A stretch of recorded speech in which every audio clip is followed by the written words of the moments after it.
In 1969, he served in the Vietnam War, and he was honorably discharged as a specialist. And I could tell you, having asked him about his service in Vietnam and whether he was scared to be over there, he said, "We were all scared, but I just shot my way out of there because you had to look out for your brothers and sisters." And so he was really candid about, what it was like to be a young Puerto Rican sent over to a foreign land like Vietnam to defend our country.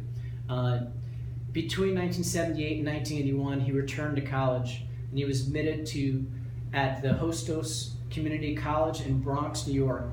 He obtained an associate's degree in arts. In 1981 to 82, he obtained a bachelor's degree in liberal arts.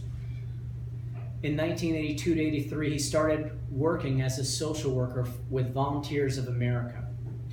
And in 1983 to 85, he attended and then graduated Columbia University with a master's degree in social work.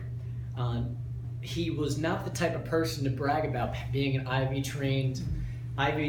League trained social worker, but that was something that those of us who knew him well really knew, how well educated Rico was. In 1985 to 1994, he worked as a social worker at the Montefiore Hospital and later on at Rikers Island Jail with the inmate population, especially those affected with mental health issues. I can tell you that period of life was influential on how he viewed the world. And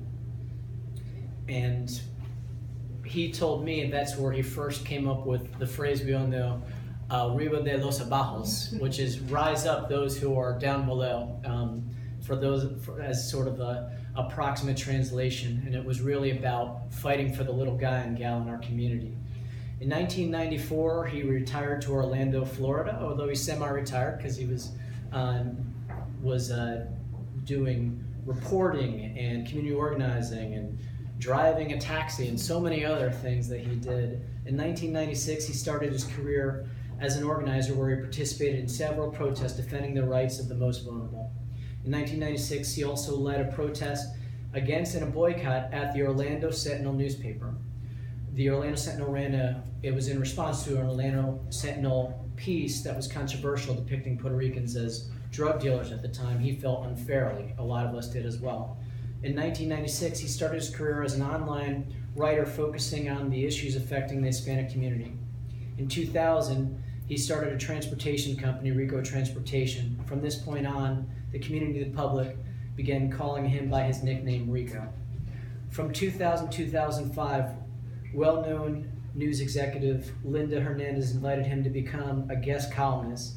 His column, Rico Informa, became one of the most read and popular columns of the newspaper at that time. And I can tell you he wrote a very influential article about me early on, calling me a rising star back when I lost that election. So he really was part of the story that we all shared. From 2008 to 2009, Picard created Frente Unido 436, the United Front of 436. This organization was created by a group of concerned citizens and neighbors who wanted to fight for better living conditions in the Cimarron area east of Orange County. Rico Picard is considered one of the fiercest Puerto Rican leaders of our region in the past decade. He always fought for our community to have better representation in city, county, and state boards. And I can tell you that he ended with even those who he fought against and criticized applauding his life. One of the, I think, biggest turnarounds was after he protested the Orlando Sentinel. He was highlighted as one of the top, most influential Central Floridians, and he became runner-up Central Floridian of the year of his death. So I think people respected the fact that he was tough to everyone. I sometimes faced his criticism, but I was better for it, and so did others. And so I'd like to invite up both Julio Garcia and Zoraida Rios Andino to accept this award on his behalf for his.